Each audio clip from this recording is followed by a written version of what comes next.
Sellers might get their feelings hurt, which could cost them money. The buyer may ask questions or make comments. Oh, well, this really needs to get redone, or this kitchen is old, or whatever the case may be. And the buyer is just saying what they feel about the house, which is normal, right? But again, emotion, emotion, emotion, emotion. So the seller's going to get their feelings hurt. And the seller may say, I'm not selling it to that person. They're going to tear down what I was here for 60 years. And, they should keep the crown molding and this and that and all the tile that we've had, right? I'm sure you've had this, right? If you've had a listing. Oh, when was your house renovated? Oh, yeah, no, my house is renovated. How long ago? 25 years ago. Is the house renovated? No, not if it's 25 years ago. But to the seller, it's renovated, it's new, it's livable. Emotions can get the best of a seller. And it ultimately the seller can lose a good buyer and a good offer because of that. So let's talk about tenants. You should always set the expectation with the seller that you will have the conversation with the tenants right after you get the listing and before you start showing.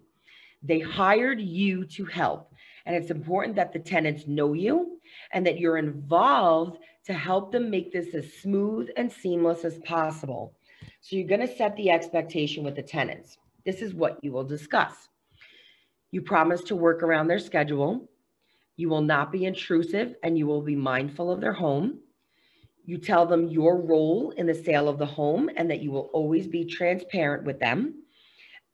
And you're going to assure them that the process will take some time. You will not be on the street tomorrow. The one thing that tenants, they fear, they say, oh, they're going to sell the house. Oh my God, I'm going to be on the street tomorrow. What am I going to do? Where am I going to go? I got to find an apartment. What if I don't get the same rent? They're having like a panic attack. So it's important to explain to them that it's going to take time and that they will not be put on the street tomorrow. And the best way to show a possible landlord, this is what you tell the tenant, that you are a great tenant, is that you're going to be pleasant and you're going to be available to open the door for showings. This is how you show the new potential landlord that you're a great tenant. And make sure you discuss with the seller the options and let them know that they may need to connect with an eviction attorney when it's needed to get the tenant to leave. So you need to stay involved throughout the entire process and involved with everyone. So let's talk about presenting offers. You should always, again, set the expectation that you will discuss all offers and present all the facts so that the seller can make an informed decision, especially when you have multiple offer bidding wars on properties. So this is what you should have ready, all of your paperwork for every offer. An offer is not complete without every piece. Your offer sheet, your disclosures, your buyer questionnaire, which may have financial info about the buyer, credit score, income, debt, pre-approval, and proof of funds. What you're going to do is present the facts to the seller. Put them in order. You can have a top 3, and then you have the rest. So your top 3 may be similar prices, similar, down payments, whatever the case may be. Normally, the first thing people look at is price. So obviously, if you have, again, 3 offers around between $850 and $900, you have those, and then anything that's left after that. And then you're never going to suggest the best offer.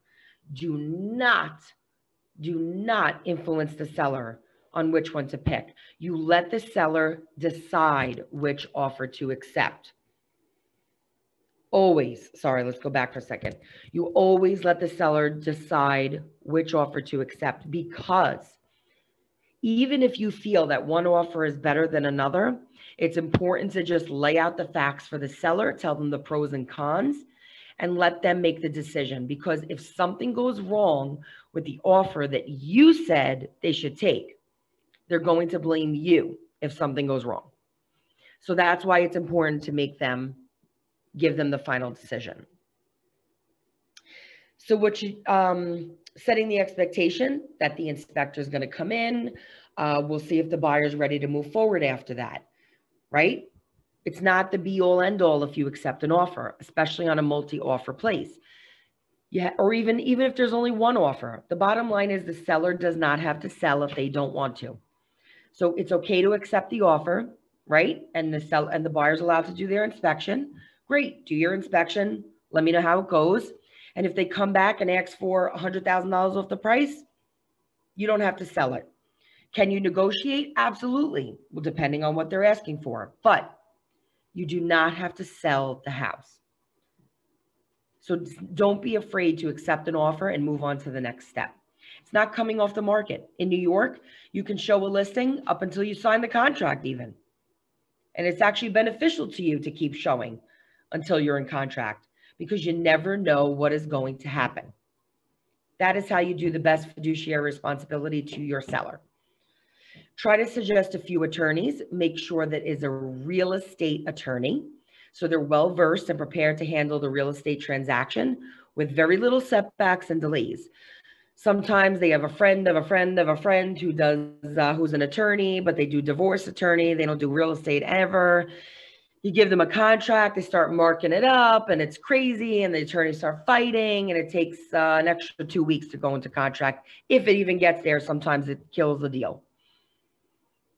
It is important to have a real estate attorney on a real estate transaction. And if you're paying $100 for your attorney, they're probably not that great either. So it is important to have the right person or people involved. So lastly, let's talk about the transaction workflow. So your job is not done, right? You get the property into contract. Now you have to follow each step. And let me say this as clear as possible. You have to keep in touch with all parties all the time throughout the entire transaction. Even though you think things are happening, remember, you do not get paid until the listing closes and the check is in your hand. You always need to be on the offense, never the defense.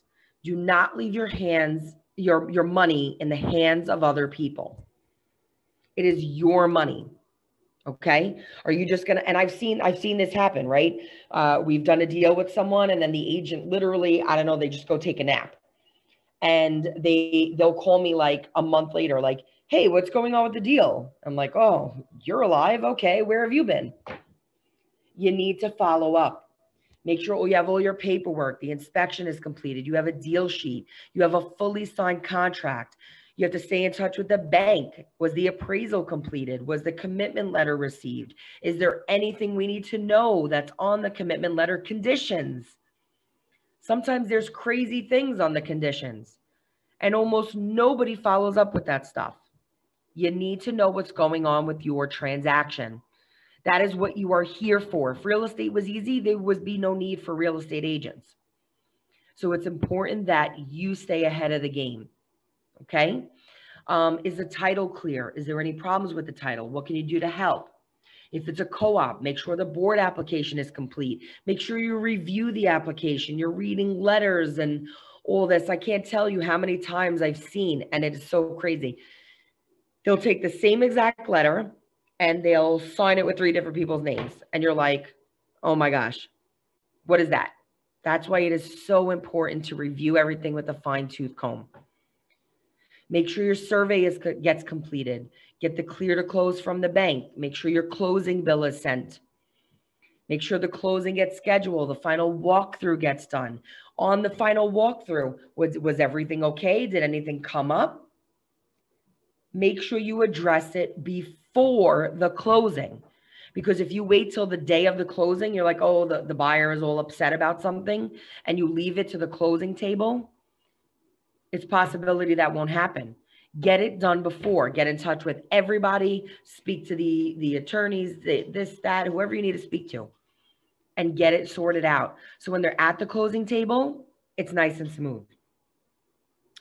When you close the sale, make sure you claim your sale on Zillow and StreetEasy and request your review. Zillow and Google are the best place to get your reviews.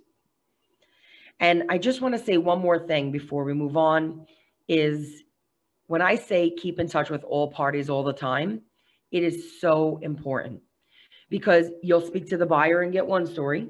You'll speak to or if it's a buyer's agent involved, right? You'll speak to the buyer's agent and get a story. You'll speak to the seller and get a story. You'll speak to the seller's attorney and get a story. You'll speak to the buyer's attorney and get a story. You'll speak to the mortgage broker and you'll get a story. And the truth of what's going on, somewhere in the middle of all that, right? You'll call one person and, yeah, everything's good. Everything's good. You'll call another person like, oh, we're ready to walk away. That is why it's important to stay in touch. Like, write it on your forehead so that you can see it in the mirror every morning. Call all people all the time. I cannot emphasize that anymore. And then, like I said, throughout the entire transaction, you stay involved and you stay in touch. The same way you were calling your seller every week when you were trying to get the listing into contract, it's important that you keep in touch with your seller throughout the transaction as well. Because if something arises that you need to discuss, they need to expect the call from you. The phone, not text message, not email, the phone. Emotions, remember that. Okay. And thank you very much for joining me today. And feel free to reach out to me at any time.